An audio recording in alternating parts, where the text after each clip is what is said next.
Good. Children can now be dismissed as they go to Children's Church.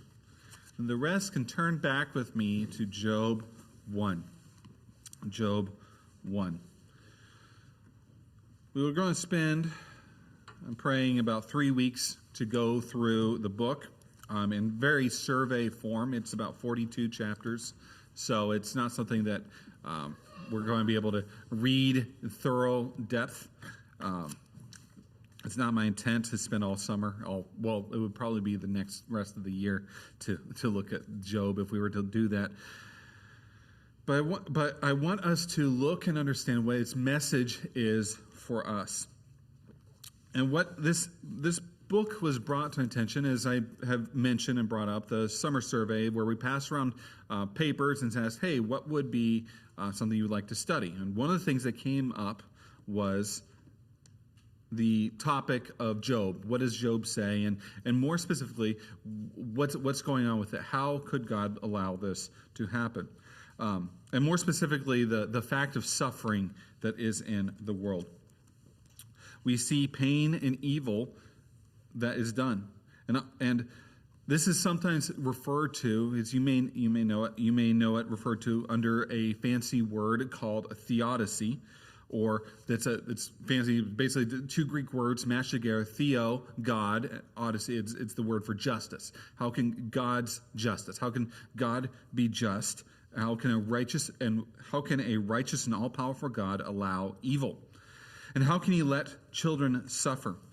And sometimes when we have this question, and we can read this question in a like an academic context, like the room or the area where philosophers like to ask, okay, how could He allow this? But sometimes we ask this very in pain. We ask this knowing and understanding. We ask this, how can this happen? How can a righteous and all-powerful God allow evil?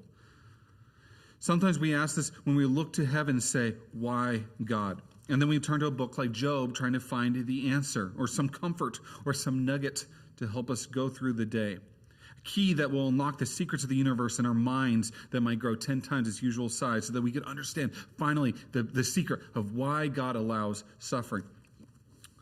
But what we will see as we skim through this book quickly, we're only really going to do the first chapter today just because we need a firm foundation to understand what is happening. And then next Sunday, praying Lord willing, we'll go through basically at least through chapter 28, just in survey form, and then after that we will conclude and see what the final conclusion of the book is. But the question, as we turned asking this question, how could God allow evil? How could we do this? Well, we understand, as not to pull a bait and switch on you, but what we will see in the book of Job is that this is not the question that Job seeks to answer. This is not the question Job is seeking to answer. You may come to a book like Job and say, how could God allow evil? How could God allow bad things to happen? Or sometimes it's phrased, how could God allow bad things happen to good people? Why would God do this? But instead, the question Job has for us, the question Job is going to answer for us, is more personal. It is more private. It is more intimate. The book of Job is not concerned by a fact, but by our reaction. It's not concerned about why intellectually this happens, but how do we react to it? It is not given over to a stated truth, but an experienced reality. Why does God allow evil gives way to how should I respond to God when I don't understand? How should I respond when I have tried? When everything I did how ought I respond when my blessings are flipped on my head? How ought I respond when the good luck runs out? When you get that text from that phone number at the wrong time, she shouldn't be calling me right now. They're barely on their trip. They just started driving. Why is she now calling me 8, 9, 10, 11 times in a row? Why is she trying to get hold of me? What went wrong? How do we respond in that moment? How do we respond when the doctor comes into the room and there's silence and the report is not going to be good? How do we respond then?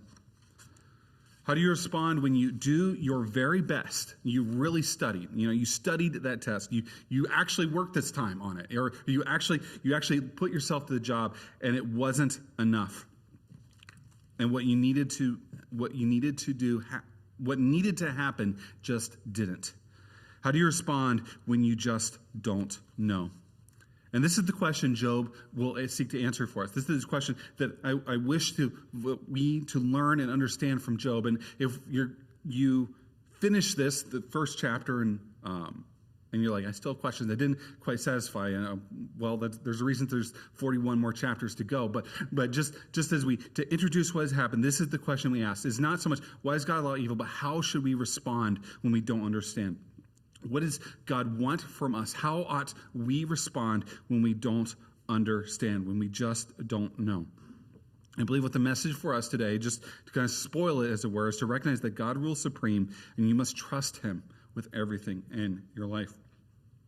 We're going to look now, just a kind of a survey, we're going to look inside the text. We're going to, really this first chapter is divided into 3 sections. You first have a description of Job in the first 5 verses. And then verses 6 through 12, you have the scene shifts. It's like if you're watching a movie, it shifts up into a different area, scene. It takes place then in heaven to see what is going on in the courtroom of heaven. And then 13 through 22 details what happens, the terrible trial that Job undertakes. So first of all, we need to understand the scene, where it's happened. So verses 1 through 5 give a basic description of Job. And if you have your Bible open, look at it with me again. And it says, there was a man in the land of Uz with the name Job. And first, a little background where this Uz is. I was trying to look and figure out, and nobody knows exactly where the land of Uz is. It's mentioned elsewhere in the Bible, but it's most likely thought to be somewhere in like North Saudi Arabia, South Jordan. Basically, if you know where Israel is, so you see it in the news. Oh, such and such happened to Israel. You see that peninsula. Think on like the South deserty section of there. That's about where they think the land of Uz would be. And the book of Job is ancient. It's old. The time period would not be the time period of David or Jesus, right? Because so often we think, oh yeah, David was just like Jesus' grandfather, right? Because we think everything that happened before our grandparents is basically all the same time. We just think, okay, my grandparents are old, and then everything that happened like that was, there's no intellectual difference between things that happened in 1800s and like 1200. It's all just like one ancient history.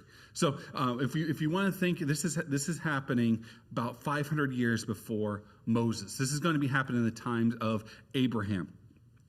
And we know this because the way Job reacts, he's not under the law. Job is fearing God. He's following God, but he's not doing it in any kind of temple system. He's offering sacrifices. He's not a Levite. He's serving and worshiping God as God has revealed to him. And this is how God describes him. Notice how he's described. There's a man in the land of Uz whose name is Job. Verse 1, so it continues. How is he describing? He gives 3 things. He's described as blameless. He's described as upright. He's described as fearing God. And finally, 4th thing, he says he turns away from evil. What is he? First of all, he's blameless. Blameless. If you looked at him, if you knew Job, you'd be like, yeah, Job's a good guy.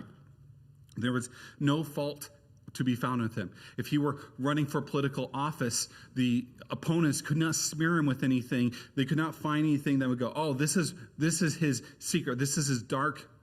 These are the skeletons in his closet that you need to go bring out and expose.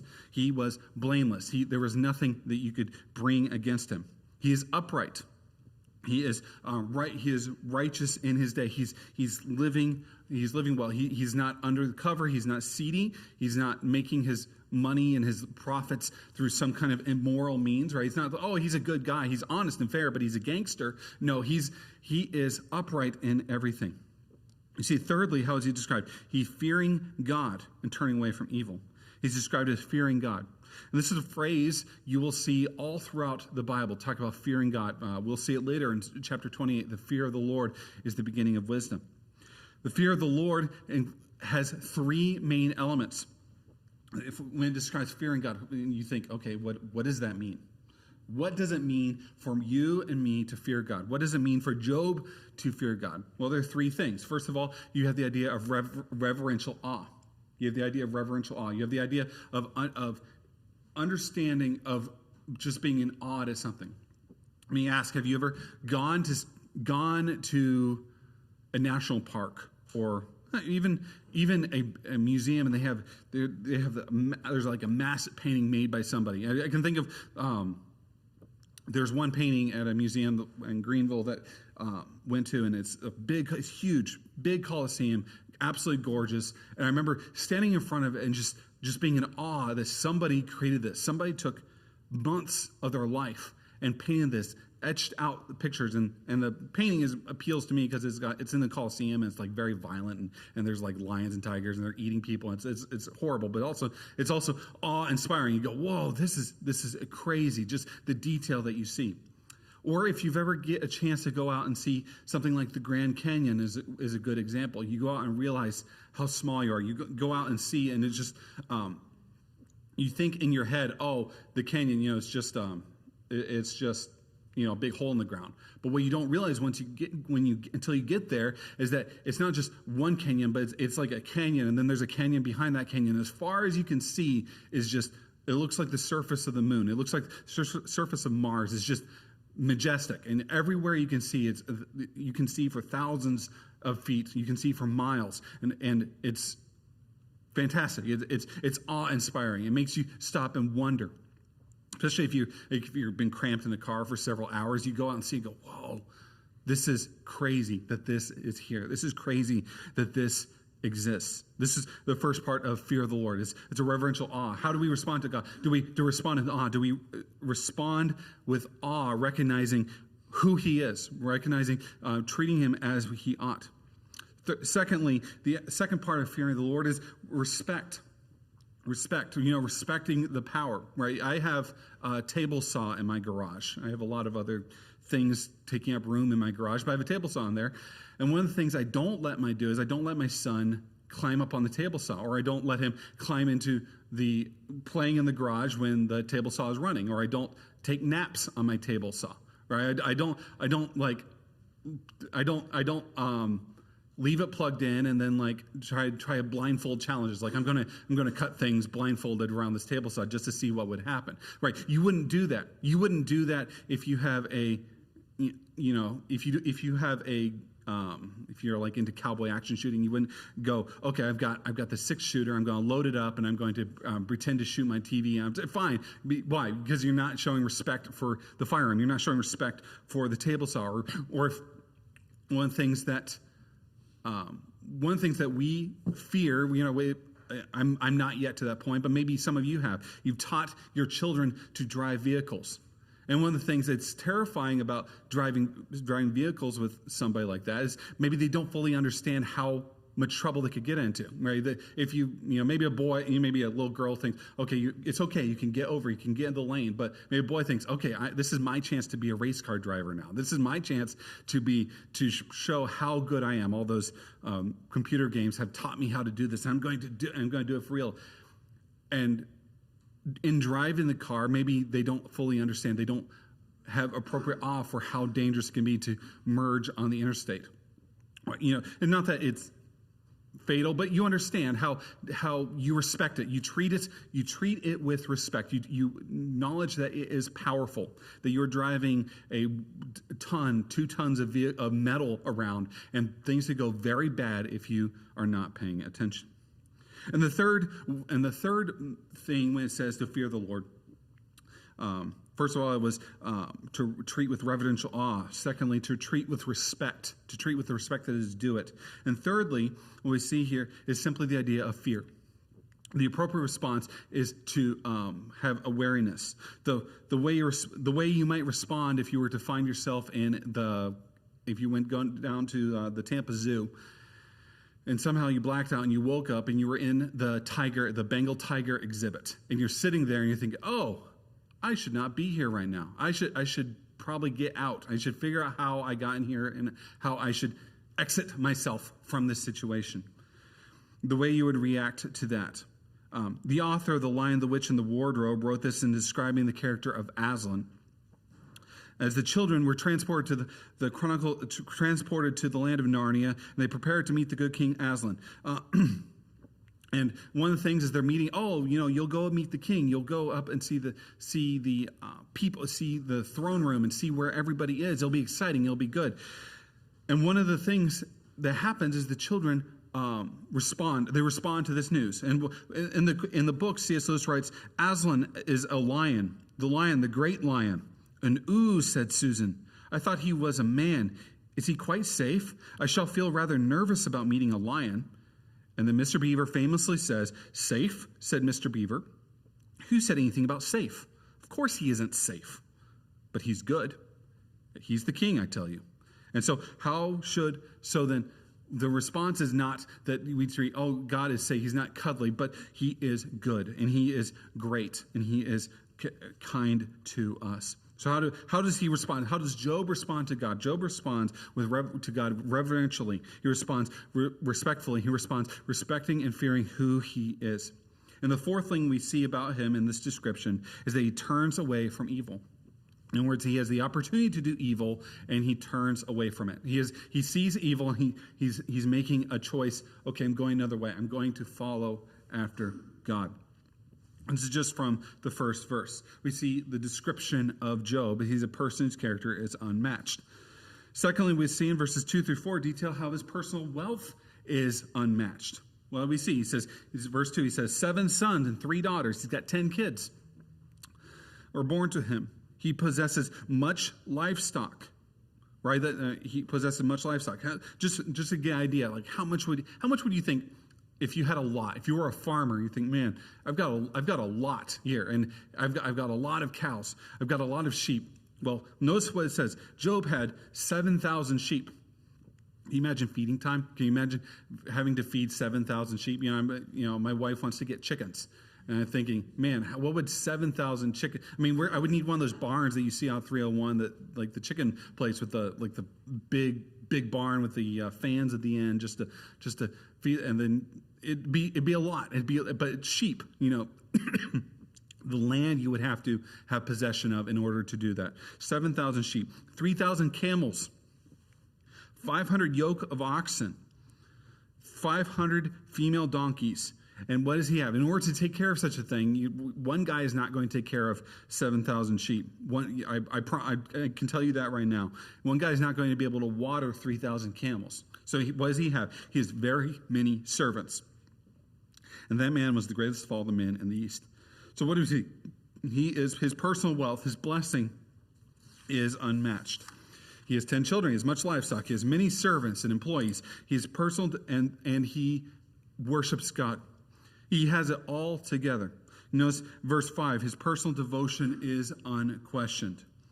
Job, he offers sacrifices for his children. Verse 5 describes in the days of feasting, completing the cycle, because his children go up, they will gather together, they will fellowship together, they will party, and he will offer sacrifices for them. He will say, in case something were to happen, in case they sinned, he's going to make sacrifices. He's going to say in verse 5, he says, perhaps my sons have sinned and cursed God in their hearts. And what did Job do? Job did this continually. He walked before God. He fulfilled his purpose. Or right here, telos is a Greek idea of purpose, right? It's if you have a book, it has a specific reason or designation. It's something that it was made to do. If you have, it has an object. You have a target you're trying to match. The Greek word for sin is sometimes the word that is used for missing the mark. Right, a shooter, if you go out and practice, if you're like, oh, I get a gun, you should go out and practice with it. Shooter might step outside and do a drill with his handgun, and he presses on and will fire, bang, bang, bang, bang, bang. He fires 3-4 times. And then he'll holster his gun and go up close to see the target. He'll look, and what is he looking for? He's not looking, he's looking for something specific. He's looking to see if he made connection, if he hit where he was trying to hit, if he hit within the rings or within the shape that he is trying to connect. If he is off the paper, if he pulled it and shanked it and the shots didn't go on the paper, or, it was archery shooting, he didn't make the target, landed in the grass. He has missed his mark. He has not accomplished the purpose he has intended.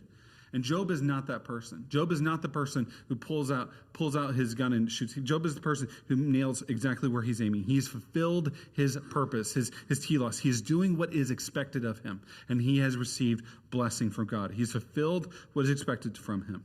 And this is a description of Job. He is a righteous man, he is a blessed man, and he is personally walking with God. Verses 6 through 12 detail a scene in heaven. One thing that is true about the book of Job, in difference from Job's life, and when you read Job and many things, okay, is Job a real guy? Is he a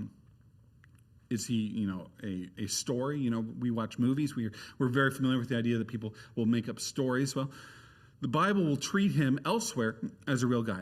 Ezekiel will quote him and reference him in the same vein as Daniel, and I believe Noah. And the book of James references him as a real guy. And it's interesting, the reference in Ezekiel is funny, because if you think, okay, maybe Job is a parable, it'd be like if I were to say, I've been inspired by many historical characters in my life. It'd be the example he gives of different people in the Old Testament. Ezekiel gives different people elsewhere in the Old Testament. And it'd be sort of like if I got up and said, I've been inspired by many people. I've been inspired by George Washington. I've been inspired by Abraham Lincoln. I've been inspired by Luke Skywalker. You would go, one of those things is not like the other in this example, right? But so the Bible portrays Job as a person who is real, who exists, who's a person of old, whose story has been recorded.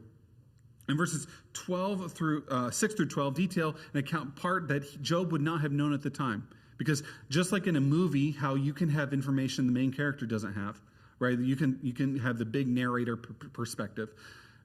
We'll now pull back the curtain and reveal what is happening. And what we see is a scene in heaven, a scene where God summons the sons of God, the angels, to come into his throne room and present themselves to him. And in this throne room, what do we see is that Satan, the accuser of men, is there as well. And what happens is the accuser comes in the throne room of heaven, verses 6 and 7. Now there was a day when the sons of God came to present themselves before the Lord. And Satan also came among them. And the Lord said to Satan, "From where do you come?" Then Satan answered the Lord and said, "From roaming upon the earth and walking around on it." So what is Satan doing? Satan is saying, "Hey, where have you been?" And Satan kind of brushes him off, saying this not respectful. He's not honoring God, but he gives the answer he needs to. And then the Lord invites Satan to consider Job. "Have you considered my servant Job? For there is no one like him on earth, a blameless and upright man, fearing God and turning away from evil."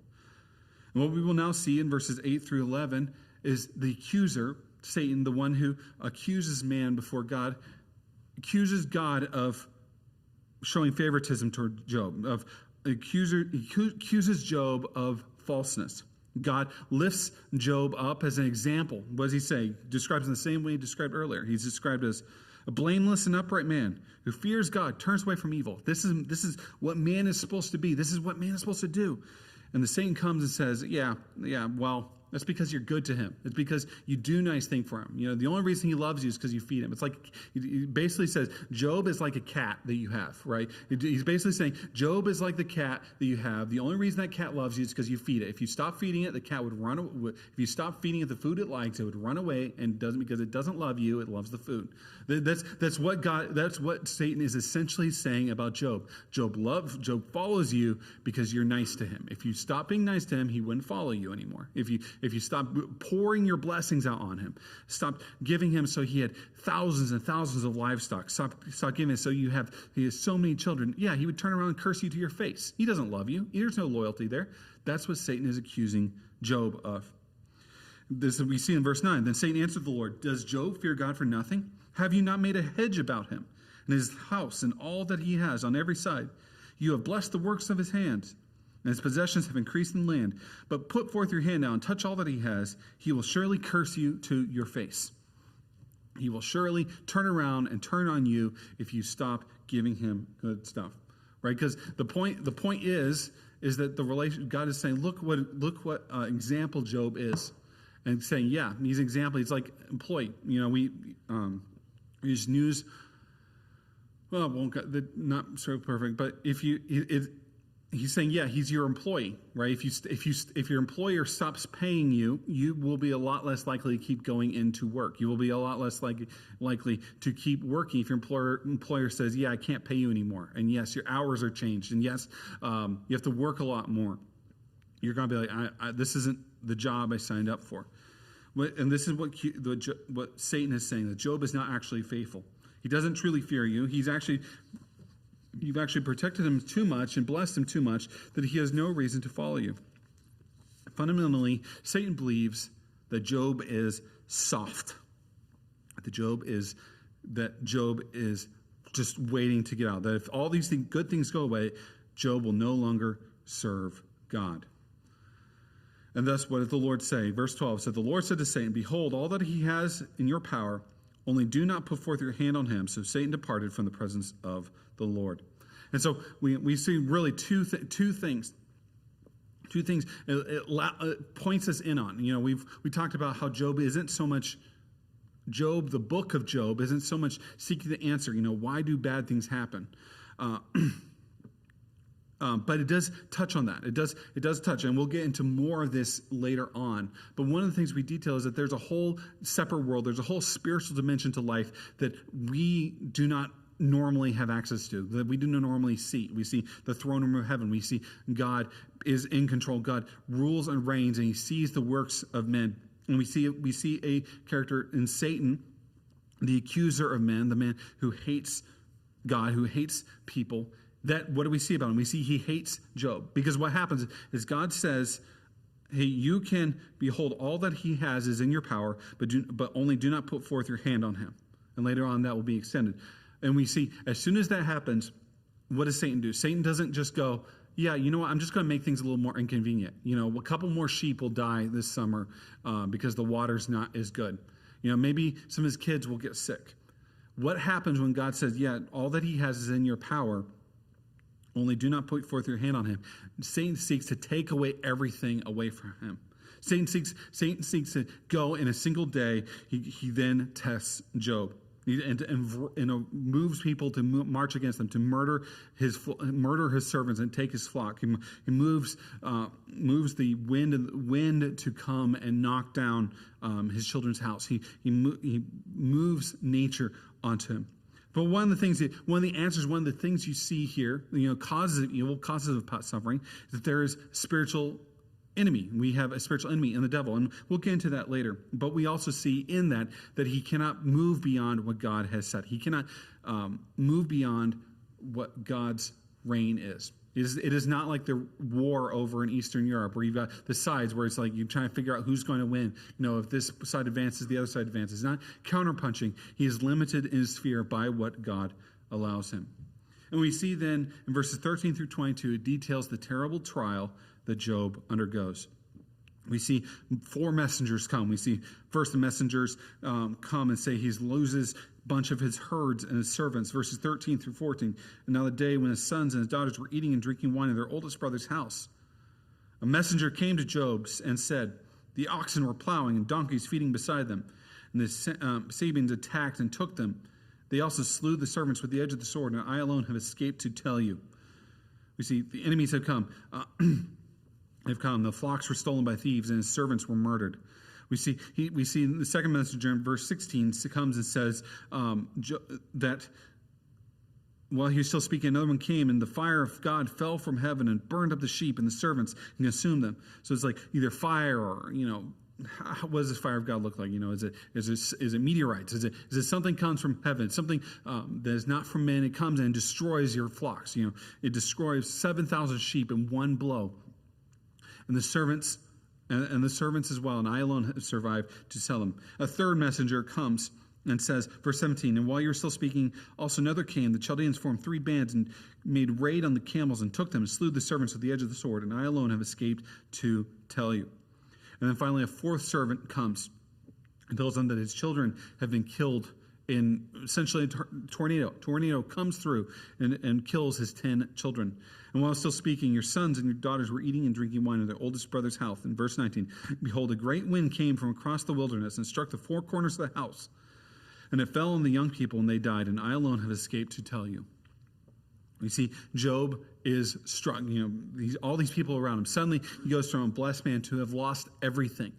And he makes the point. You notice how it says, as one servant is coming up and telling this devastating news. It'd be like, you're following God, and then first guy, the stockbroker calls and says, yeah, everything you have, the stock market has completely collapsed. You have lost everything. And then another guy comes up and says, yes, your house just burned down and everything in it. Another guy says, yes, you completely lost your 401k and you've lost all your property and your job and your company is huge scandal and the whole thing is going to fall apart. And then finally another guy comes and says, yeah, your family was just killed in a terrible accident. This is the situation Job has had. It's just one thing, one right after another. As the one guy is speaking, another guy comes up to tell him this. And how does Job respond? How does Job respond to all this? The first response we see in verse 20, what does Job do? Job arose and tore his robe and shaved his head, and he fell on the ground and he worshiped. How did Job respond? Job fell on the ground and worshiped God. He mourned. He mourned appropriately. What did he do? He rose and tore his robe. This is we generally don't. We wear black these days, but this is a sign. He's saying he's in deep mourning, deep penance. He's going to mourn before God. He's going to show penance. He's going to be deeply, deeply troubled and sad.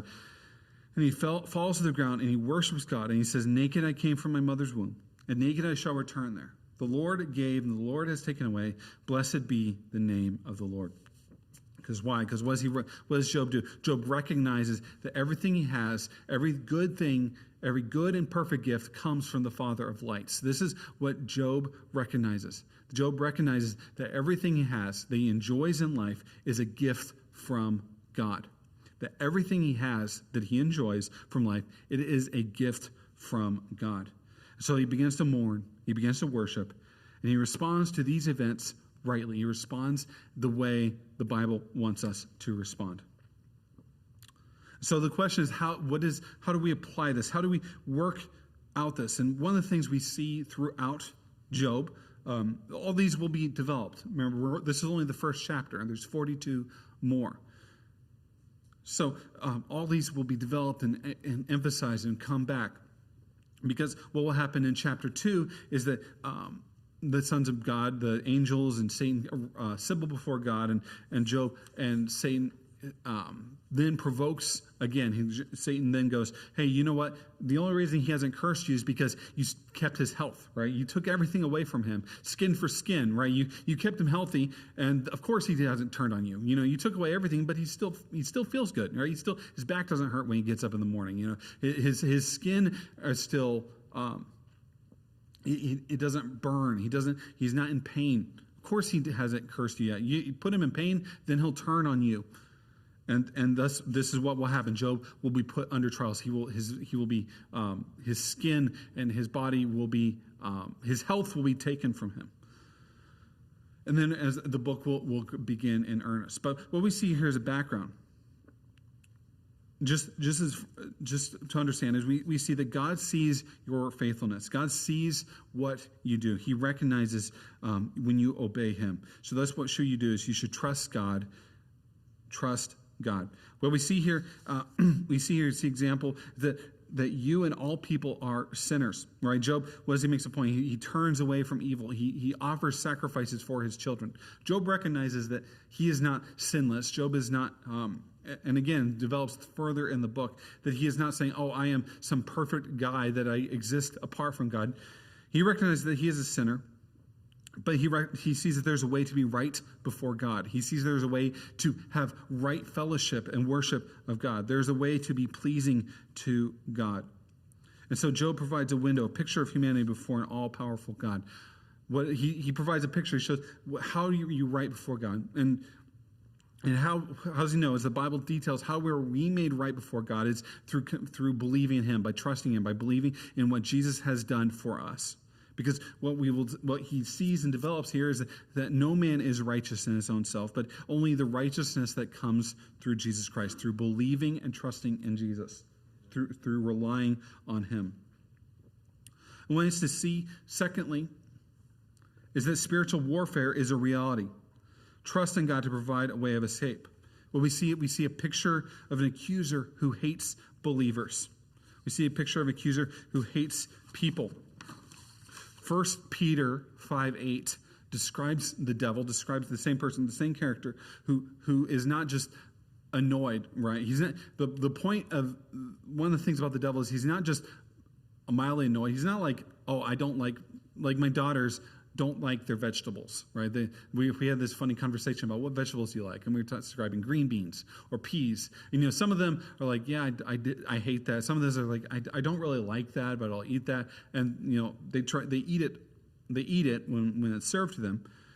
What the devil is, he's not somebody who's just mildly annoyed by humanity. He's not just, oh, I'm not on their team and I fight them. 1 Peter 5:8 describes them, your adversary, the devil, prowls around like a roaring lion, seeking someone to devour. We see the picture here in Job is the adversary, Satan, the devil, is somebody who hates, if he is given even a little bit of leash, will unleash his wrath on humanity because he hates humans. He hates mankind. The examples given of Jesus' ministry, the demons generally hate humans. Every count of demon possession or demonic influence, what do we see? They seek to do harm to their host or harm to the ones who are influenced. You think of the demoniac. You think of the man who was cursed, who was possessed with legions of devils and thus had to live in hills and couldn't be around people and was dangerous and violent. And how is this important? Is that you recognize we live in a materialistic age. We live in an age where we tend to think only what we see is real. We're tempted to think, what I can feel, what I can touch, what I can know in my head, that is reality. But the biblical picture and the reality is that there's so much more. There's a whole spiritual dimension to life and to reality.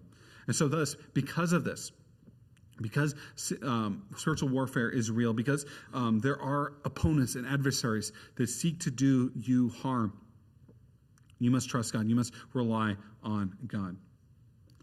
And thirdly, what we'll see in this topic will be developed, how we respond. How do we respond to trials? The question, how do we respond? What we see is trials are a severe reality. Trials are real. The Bible doesn't sugarcoat it. The Bible doesn't say, oh, you know what? It's all in your head, man. There was a teaching in the early 1900s that essentially was like all sin and pain is just in your mind, right? It's just an imagination. And all diseases are just mental, right? So if you change your thinking, then you will feel better. If you change your thinking, your cancer will go away. And obviously that seems fictitious to us now, but Bible doesn't present that picture. Bible doesn't present the picture of like, oh, well, you're just not faithful enough. But the Bible shows a picture of a man who is righteous in every way. If you gave him a report card, he would be, A plus, A plus, A plus, A plus. There would be like, maybe you could, be a little bit earlier with your sacrifices, but you wouldn't judge him in any way. He beats us all when it comes to his faithfulness. And yet this man suffers. This man has trials. And so what does the Bible show? The Bible shows that what we all experience, that you and I will suffer. And the Bible will explain there'll be multiple examples, multiple reasons for seeing, right? We see an example of Satan hating humanity as one of the reasons for trials. We know also trials happen when, trials also happen when we do dumb things, right? Sometimes you're in pain because, God has brought this trial in your life. Sometimes you're in pain because you decide to go skateboarding and you don't know how to skateboard and you fell on your face and your face hurts now, right? So sometimes you have trials because you make bad decisions and those bad decisions lead to consequences, right? But what we recognize is that trials are a reality. Pain is a reality. And so what does the book of Job prompt us to do? Is you must trust God that he is working. We must trust God that God has purpose and he has a reason for he's doing it. And so we have not delved deeply into the cause of suffering this morning. We've not delved into what causes our pain. And maybe some of the time we'll look more broadly as the suffering of the world. The question we have today for us, for each of you, is how will you respond to God? And what we see from Job early on, the model that is presented to us, the appeal and request given to you, is to respond with faith. To trust that God is in fact good and will provide for you. To trust that God has a reason for what is happening and that we must face difficulties, these things that we do not know and do not understand. You must trust God and believe in him. Let's pray. Our God, we thank you for your word. I pray that you would help us today when we do not understand, when we struggle to see what you are doing is going on. You do not always give us the answer that we'd like, but you have asked that we trust you, that we come to you, that you are in fact a good Father. Help us today to obey you, to follow you, even when we struggle to understand, even when we struggle to understand what is going on, what you're doing. Help us today. Give us grace. Help us to trust in Jesus, trust him, so that we could be glorify you. And we ask all this in Jesus' name.